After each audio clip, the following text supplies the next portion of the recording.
Hey, welcome to another edition of Kyle Meredith with. It's the interview series presented by WFPK at WFPK.org, Consequence, and the Consequence Podcast Network. Thank you so much, as always, for making your way here, checking it out. You know the drill. If you like what you see, what you hear, hit the subscribe button. I put out 3 new interviews every single week. So it's a great way to keep up with all your favorite artists. I am so excited to be talking with one of my all-time favorite artists, Mr. Tom Morello. Hello. Hello, how's it going? How are you, sir? I'm great. And you're back with a brand new record. It's called the Atlas Underground Fire. That is correct. With the title, obviously, a few years ago, we had the Atlas Underground. Is this further in the series? Are we looking at a sequel? How are you approaching it? This is the sister record, and the thing that the records share, they share a number of things. One is it is a collaborative endeavor. Mhm. And on this record, we've got from Damian Marley to Bruce Springsteen, Eddie Vedder, Sama Abdul Hadi, grandson Mike Posner, Fem, Bring Me the Horizon, Phantogram, Chris Stapleton, among others. And so it's the whole concept of the Atlas Underground is a sonic conspiracy, and basically finding a way for the instrument that I love most, the electric guitar, to have a future and not just a past. Mhm. So by making interesting collaborations with artists new and old, forging a new kind of sort of sonic landscape for the guitar to play around in. Yeah. And when I saw the title too, with the addition of the word fire, I thought, oh, is he going for? Are we going to get like 4 more? 3 more with the elements that go along with this? Is it now a series? There's one never knows, but it's a project that I greatly enjoyed making the first Atlas Underground record, which was a creative endeavor.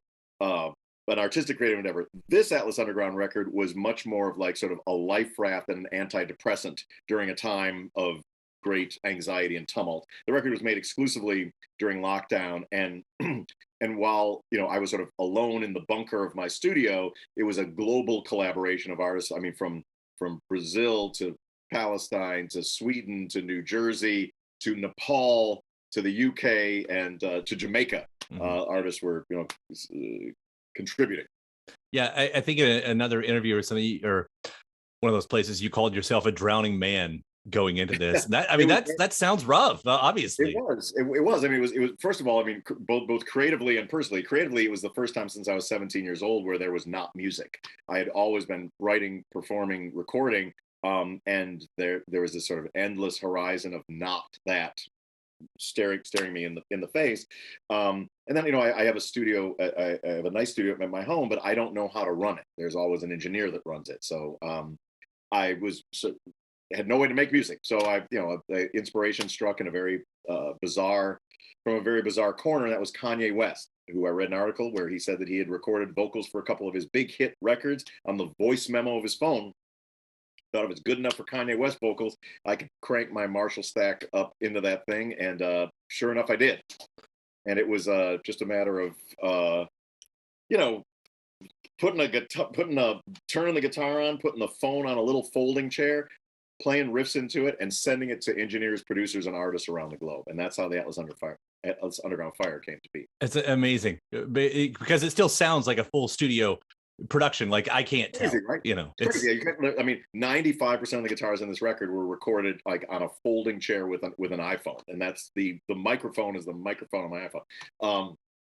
And on the one hand, the riffs are what they are, but also technology these days, you're able to sort of take that file and make it into glorious works of right. heavy metal rock and roll. So the artist, I should say the song. What comes first, the artist or the song, and does the artist dictate the style that you're going for? Yeah, it's both a solo record in that there's kind of a purity of vision, and the guitar kind of guides it through these different genres. But it's very much a collaborative record, and that the chemistry of the individual working with individual artists on the individual songs helps transcend anything that I could have done on my own. So just off the top of my head, like Chris Stapleton, we did a song called "The War Inside." We talked for 2 hours on the phone about what it's like to try to keep our families alive and sane during this time. That became the therapeutic fodder for what became the lyrical content. Then we wrote the song with acoustic guitars. The Phantogram song, they had an idea of Josh and Sarah of a spooky sonic landscape, and then I contributed to with an array, a sonic palette of sounds to kind of flesh that out. Other songs like the Damian Marley song or the Bring Me the Horizon song, those are just big fat riffs that I came up with on that given day and sent them off to make big fat rock with. Yeah, hearing Damian Marley against a riff like that, like there's two things happening here. Playing against types. Like occasionally you get an artist like Damian, like it feels like he's playing against type. But on the songs you also mentioned, Chris Stapleton and the Phantogram tracks. I mean, sure. Does it give you those opportunities too to kind of go, it's not what you think it's going to be? Exactly. Yeah, exactly. There's sort of no rules in this Atlas Underground world other than that it's, it is finding the future of the electric guitar, which I believe is as a vibrant future, and it need not be. I mean, guitar players tend to be traditionalists, and there's nothing wrong with that. And traditional guitar playing is fantastic. But I've never been content just doing that. This is my 21st studio album, and on every one of those records, I've tried to push the boundaries of what the electric guitar can be. And sometimes it's been making my guitar sound like barnyard animals or helicopter noises or R2D2 or a DJ screechy scratching. Now, the challenge is to use the guitar as both a power riffing, guitar soloing thing, never give an inch on those, but also to find a home in different genres of music to help it become an instrument that it has as great a value in the future as it has had in the past. Yeah. I brought up that Damian Marley too. The result is outstanding, but how did he take, like, was it easy? Did you get to feel like it was easy for him to adapt to that? Yeah, I got to say, well, first of all, that was remote. He and I have played together before on stage. This was done completely remotely, and I sent him the tracks. I think he was in Jamaica at the time. And, he just sent me back like that vocal, which is just, it has that kind of, that wise Rasta gravitas melded to this kind of Black Sabbath riff, with bloody beetroots, this sort of Italian punk rock EDM production. That's the whole point. I mean, that really was the lifeline. Like during these days where every day felt like it was the same, and the tremendous amount of sort of medical and political anxiety, in the world, all of a sudden I would get back that Damian Marley vocal and go like, it's possible that things are going to be okay. Yeah.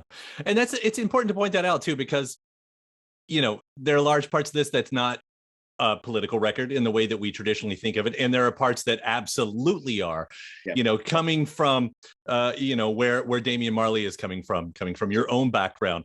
How do you say the name? The Sama Abdul Hadi. Yeah. Sama is fine. Yeah.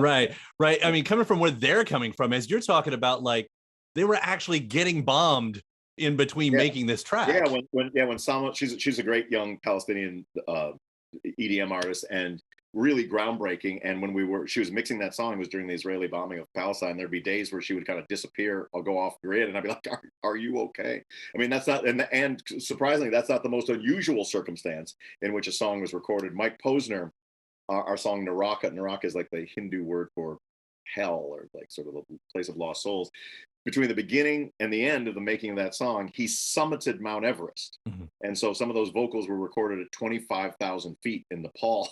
and so here I am, like in the bunker, like recording guitars into my phone, and he's scaling Mount Everest, and she's, in the, sort of dodging bombs. So it was in some ways it was a very cloistered and isolated experience, but at the same time global.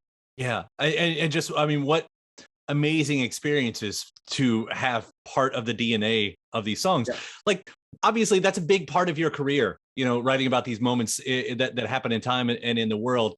But when you've kind of got an idea of a project, and again, with the base idea of a project, bringing the guitar into the future, how is the message just as important, or is that just something that sort of also comes naturally?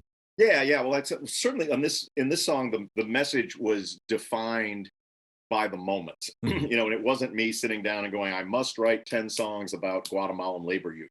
It was just sort of like, this is a record about survival. I mean, literally, like the making of the record is a way to sort of create a version of myself that I can live with. That's really what was happening. But having said that, there's sort of three categories of songs on the record. One, importantly, are instrumental songs. Harlem Hellfighter, Charmed, I'm sure, the song with Prototype, and the Sama Abdul Hadi song, On the Shore of Eternity. It was an assertion that I am a musician, I am a guitarist, I am not just someone who's doing daycare and nursing home care and kennel care. It's like like I'm really doing it, at the top of my ability. I am playing guitar in a way that does not require lyrics in this particular instance to get the point across. Then there are the songs that are sort of pandemic related, from the War Inside with Chris Stapleton to the Bring Me the Horizon song, Let's Get the Party Started, which sounds like sort of a big rock anthem, but it's really the flip side of the depression coin. Is if when faced with a mountain of anxiety, you could party yourself to death, and that was sort of one of the options on the table for many people during this time. And then the third is the maybe the more bread and butter of it's the uncompromising social justice political songs. The Grandson, Hold the Line, and Damian Marley's The Achilles List. The Achilles List, by the way, the name of that song comes from the 70s movie The Conquest of the Planet of the Apes. It's the film where the apes are sort of like this slave caste, and the fascist humans are keeping them down, but the humans keep a list called the Achilles List of the apes that are smart enough or courageous enough that they might be able to hit the Achilles heel of the society to bring it down. And that's a list that I always thought I might want to be on. See, that's another one of the reasons I'm such a fan. There's always something further to dig on in these songs. I wouldn't have picked that up just on the surface. That's a cool moment. We were talking about Sama, and I thought to mention Girl with a Guitar is something you've been talking about lately because of what's going on in the Middle East right now. Is there an update with that? Yeah, there's no new news. The Girl with Guitar is a great organization that was founded by Larry Cordoba, who he was like an 80s heavy metal musician who kind of found the religion of love and moved to Afghanistan to save these orphan street kids and these girls who had endured pretty horrific traumas, and create a school for them and use music as a rehabilitation tool. And they're wonderful. And I did a song with them. They've covered some of my Night Watchman songs, which is wonderful. My son helped make a video for them. They're just like these wonderful kids, and then when the Taliban took over, these girls got put on the kill list because they've played Western music and they had an American male teacher, and so their music school was destroyed. Like all the instruments were destroyed, and they're basically in hiding right now. And we've tried a number of ways to get them out, and that none of them have proved safe. So right now they're safe, but they're still there, and we're continuing to do everything we can to try to get them out so we can jam in person. Yeah, I mean, you're always doing important work, and that's extremely important work right there. So yeah, I mean, we just like it's a really terrifying situation for them because Larry, the guy who's like runs the school, he just happened to be in Pakistan when the change happened. He was getting his like visa renewed or whatever. So they were alone when the change happened, and so it was really difficult to and they're pretty scared. But they're all safe right now. So that's all we can hope for, is just keep them safe until there's such a time where there's the opportunity to get them out safely. Right. Well, thank you. I mean, I say that just as a human being. Thank you. Hopefully we get right. Just for doing what you do. I'll make an awkward transition out of that because that's some really important things, and I'm going to talk about something less important, like one of these songs. But one of the most as you talk about anti-tradition and how much it happens all over this record, one of the most traditional moments is you pulling a song from the past into the future. And of course I'm talking about Highway to Hell, and you've got Bruce Springsteen and you've got Eddie Vedder on it. So and I sort of know the history on this because watching you with the E Street Band, I remember that moment where you all brought Ed up on stage in Australia, and it was such a great moment where all of my fanatic worlds were just colliding. But I started thinking, knowing what I know about your history, so and like the Clash and punk rock and what it meant to you, were you an AC/DC fan at the same time? Was that immediate for you, or did that come later? Yeah, I was.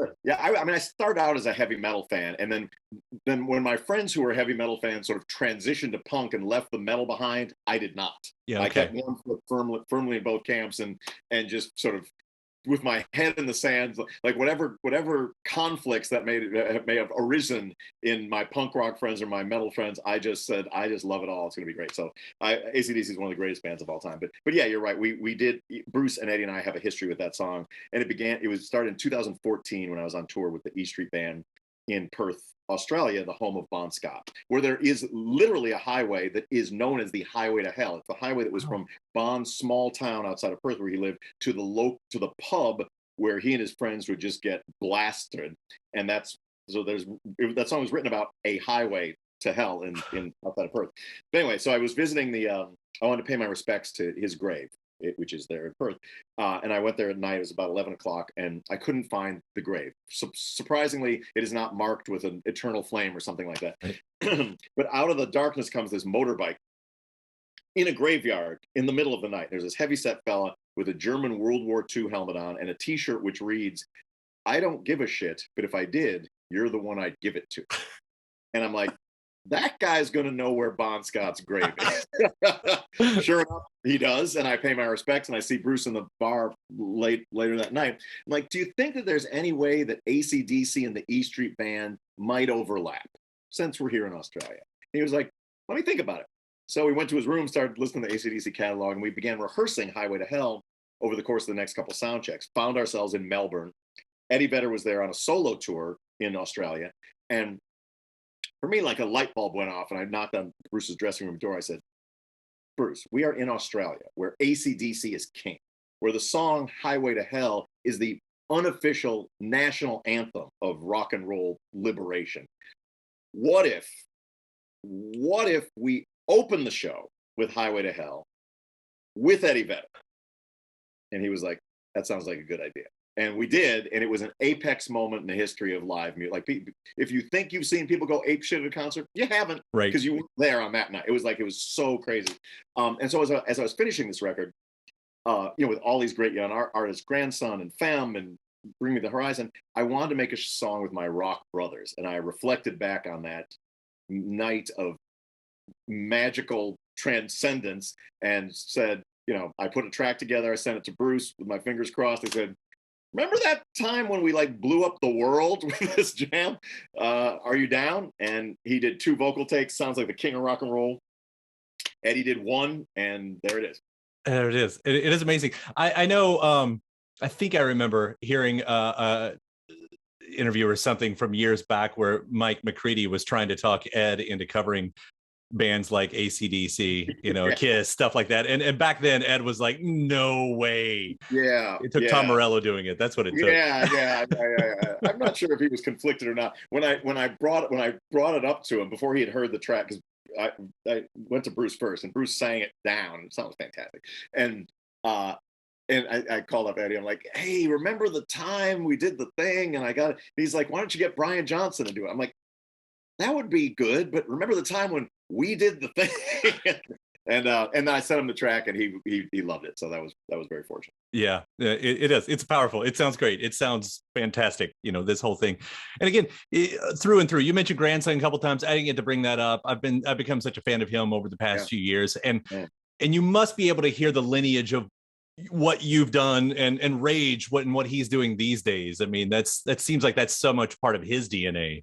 Yeah, absolutely. He reached out to me a couple of years ago. I did a remix of his song Blood Water, and that's how we became acquainted. And I really wanted to work with him. He's just a super smart, really inhabited by the holy spirit of rock and roll, and wanting to use his rock power and his intellect to change the world. And that's we could use more of that. Yeah, he's doing great work out there too. I mentioned Rage, and I'm only bringing it up real quick because there was going to be the reunion shows, I believe, right? And then it's like, finally, we're getting no. Yeah, we were, I think, 15 days away from the first show in 9 years or something like that. And but we, the U.S. tour is rebooked for March of 2022. So fingers crossed that it's safe out there to play it. Yeah, I mean, you all had already done the rehearsals and everything. We did 2 years ago. Now we'll have to reboot again. But band sounded great then. The way those 4 people play together from the first rehearsal till March of 2020, it's always sounds just like that. So I'm confident that it'll be great if there are shows. Yeah, I'm looking forward to that when it happens. Yeah. I will drive or fly wherever I need to go because I know that's a rare occasion when that comes around. In the meantime, this new record with the Atlas Underground Fire, The series, you know, now that we've got two, I'm calling it a series because I'm really just pushing you to do more of this. I love it so much.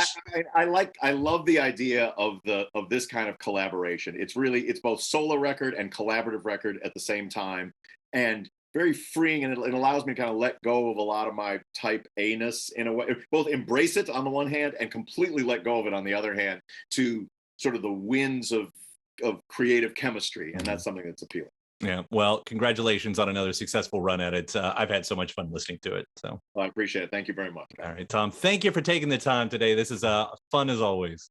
My pleasure.